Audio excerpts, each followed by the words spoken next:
नाशिक आणि रायगड जिल्ह्याचं पालकमंत्रीपद शिवसेनेच्या मंत्र्यांना न मिळाल्यामुळे नाराज शिवसेना मंत्री दादा भुसे आणि भरत शेठ गोगावले आज उपमुख्यमंत्री एकनाथ शिंदे यांची भेट घेणार आहेत। उपमुख्यमंत्री एकनाथ शिंदेंसोबतच्या बैठकीत काय निर्णय होतो हे बघणं महत्त्वाचं ठरणार आहे।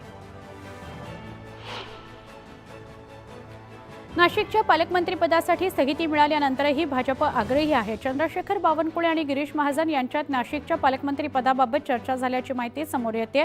तर महाजनांनीच पुन्हा एकदा नाशिकचं पालकमंत्रीपद व्हावं यावर भाजप ठाम असल्याची सूत्रांकडून माहिती मिळते आहे।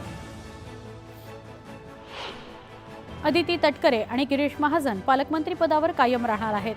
नाशिकच्या पालकमंत्रीपदाबाबत RSS महाजनांच्या पाठीशी असल्याची माहिती मिळते। मुख्यमंत्री पालकमंत्रीपदाची घोषणा करून विदेशात गेले। उदय सामंत यांच्याबरोबर आहेत। एकनाथ शिंदे यांची खरी नाराजी याच संदर्भात आहे असे खासदार संजय राऊत म्हणाले। पालकमंत्रीपद हे निमित्त आहे। इतकं बहुमत असलेले मुख्यमंत्री आपल्याच निर्णयांना स्थगिती देतात हे आश्चर्यकारक आहे अशी शंका राऊतांनी व्यक्त केली। नाशिकमध्ये कुंभमेळ्याचं फार मोठं बजेट आहे, म्हणून कुणाला तरी नाशिकचं पालकमंत्रीपद हवंय। रायगडमध्ये अनेक उद्योग असल्याने जास्तीत जास्त खंडण्या कशा गोळा करता येतील असा तिकडे एक हिशोब नेहमी असतो, त्यामुळे आर्थिक देवाणघेवाणीसाठी मारामाऱ्या सुरू असल्याचा आरोप राऊतांनी केला। पालकमंत्रीपदाकरता इतका हवरटपणा का? पालकमंत्रीपदावरून जी दंगल सुरू आहे ती त्या जिल्ह्यातल्या आर्थिक व्यवहारांकरता आहे असा आरोप संजय राऊतांनी केला। मुख्यमंत्र्यांनी आपला निर्णय स्थगित करून मी एक हतबल लाचार मुख्यमंत्री आहे हे दाखवून दिलं अशी टीका राऊतांनी केली। एखादी इच्छा बोलून दाखवणं व्यक्त करणं म्हणजे काही नाराजी नाही। एकनाथ शिंदेंचा पक्ष महायुतीचा महत्त्वाचा भाग आहे। त्यांच्या आमदारासाठी त्यांनी काही इच्छा व्यक्त करणं हे काही गैर नाही असं भाजपचे नेते सुधीर मुनगंटीवार म्हणाले।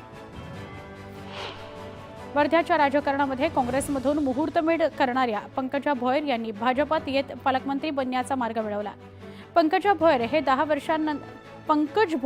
वर्षांनंतर मंत्री तर 11 वर्षांनंतर पालकमंत्री झालेले आहेत।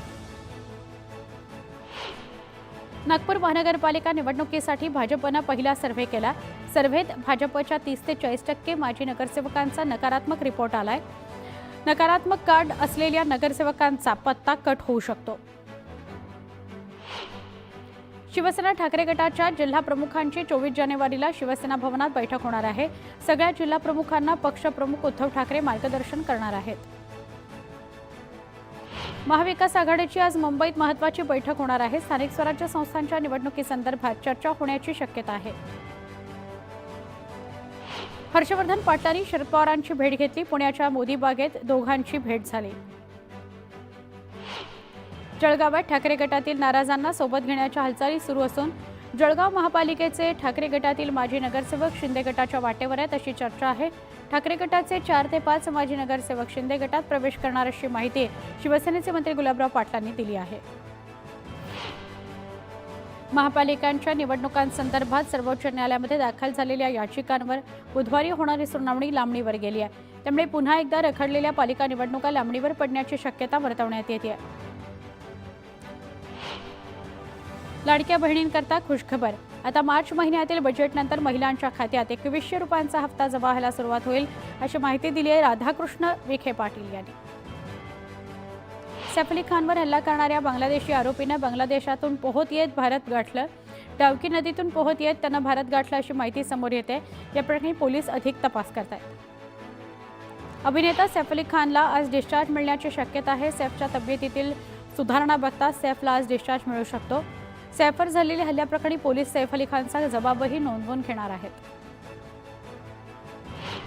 CID कोठडीत असलेल्या वाल्मिक कराड याच्या खंडणी प्रकरणातील जामीन अर्जावर गुरुवारी सुनावणी होणार आहे। कराडच्या वकिलांनी सुनावणीकरता मुदत वाढवून मागितली होती। मुदत वाढवण्याची मागणी न्यायालयाकडून मान्य करण्यात आली आहे।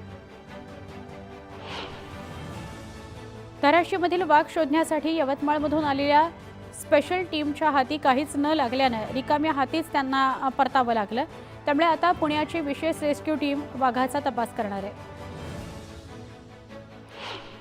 शेतकऱ्यांच्या विविध मागण्यांकरता जळगावच्या पारोळ्यामध्ये जिल्हा शेतकरी संघटनेने 1 दिवसाचं लाक्षणिक उपोषण केलंय। या आंदोलनातील सहभागी शेतकऱ्यांनी गटविकास अधिकाऱ्यांना मागण्यांचं निवेदन दिलं।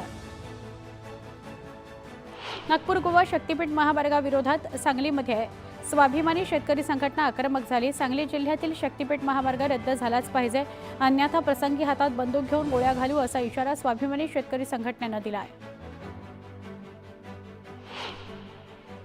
वाशिम जिल्ह्यातील 491 ग्रामपंचायतींनी आतापर्यंत 61% करवसुली केली आहे। अद्यापही 6.57 कोटींची थकबाकी आहे, त्यामुळे ग्रामस्थांनी वेळेत कर न भरल्यास कठोर कारवाईचा इशारा देण्यात आला आहे।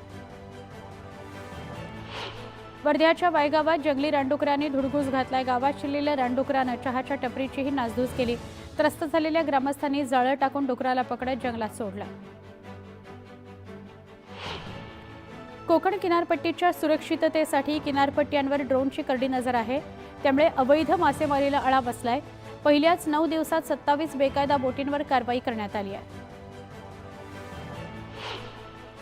बीडचे जिल्हाधिकारी अविनाश पाठक यांनी जिल्ह्यातील 13 सरपंच आणि 418 सदस्यांचं सदस्यत्व रद्द केलंय। जात वैधता प्रमाणपत्र वेळेत सादर न केल्यानं जिल्हाधिकाऱ्यांनी हे आदेश दिले आहेत।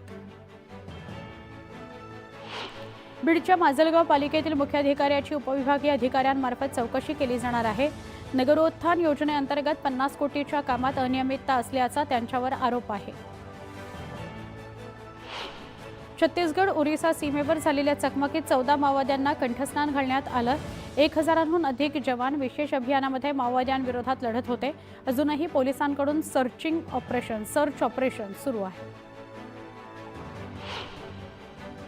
रत्नागिरी जिल्ह्यातील वाळू माफियांमुळे पाणी टंचाईचं संकट निर्माण झाले। नदीचा डोह बुजवल्यामुळे नदीत केवळ गाळ आणि दगड राहिलेत असं ग्रामस्थ सांगतायत आणि त्यामुळे गाळ साफ करावं अशी मागणी प्रशासनाकडे ग्रामस्थांनी केली आहे। छत्रपती संभाजीनगरातील अजिंठा नागरी या सहकारी बँकेत 97.41 कोटींच्या अपहाराबाबत बँकेच्या चेअरमॅनसह इतरांवर गुन्हा दाखल करण्यात आला।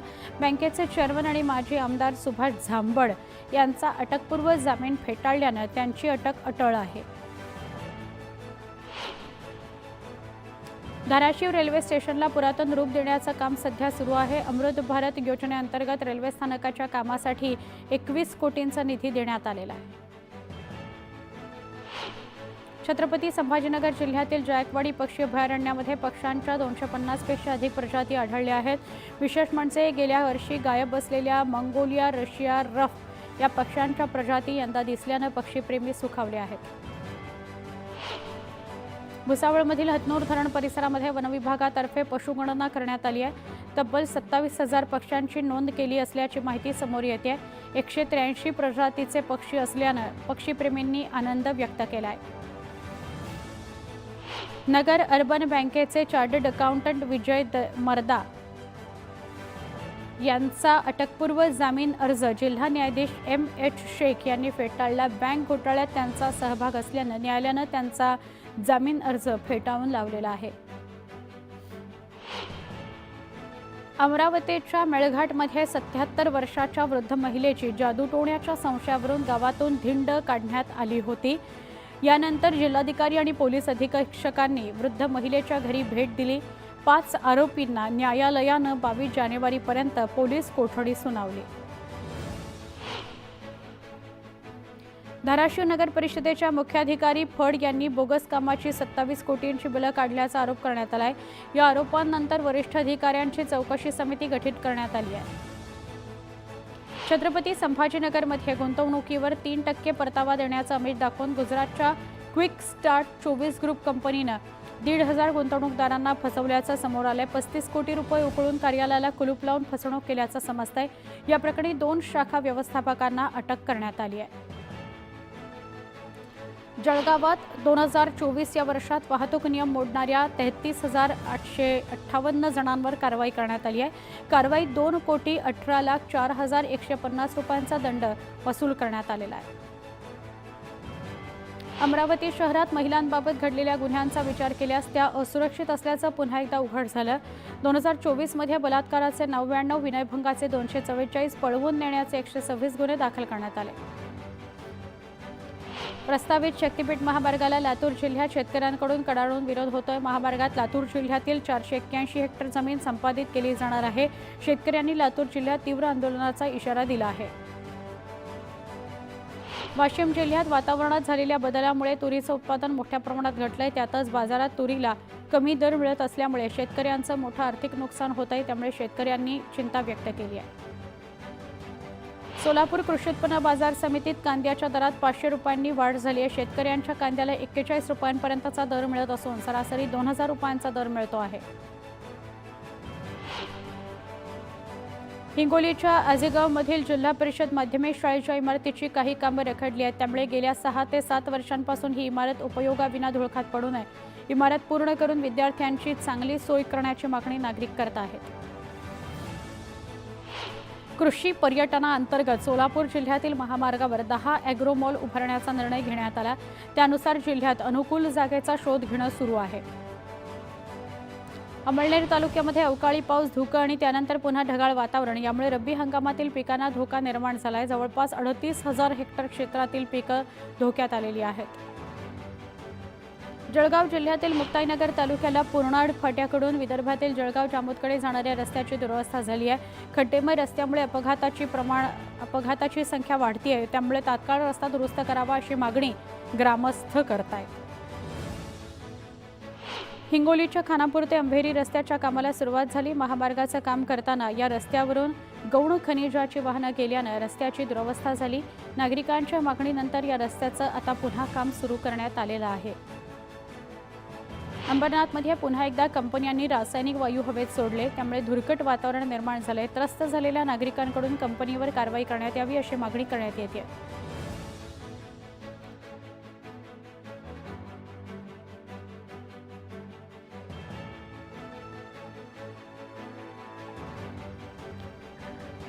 आता सामान्य गृहिणींना दिलासा मिळालाय. जुन्या तांदळाचे दर स्थिर आहेत. नवीन तांदूळ 20 रुपयांनी स्वस्त झालाय. तुरडाळ, मूगडाळ, उडीद डाळ 40 रुपयांनी स्वस्त झाली. भडगाव तालुक्यातील गावांमध्ये वातावरणातील बदलामुळे कापसाच्या उत्पादनात घट झाली आहे. बाजारपेठेतील कापसाच्या दरातील घट आणि भाववाढीच्या अपयशामुळे घरातच कापूस साठवून ठेवण्यात आला. यामुळे कापूस उत्पादक शेतकरी आर्थिक अडचणीत सापडला आहे. जळगावच्या धरणगाव तालुक्यातील नांदेड गावात निधी नसल्याने तलाठी कार्यालयाचं बांधकाम अपूर्ण आहे. त्यामुळे जळगावच्या नांदेड गावातील ग्रामस्थांना पायपीट करावी लागते.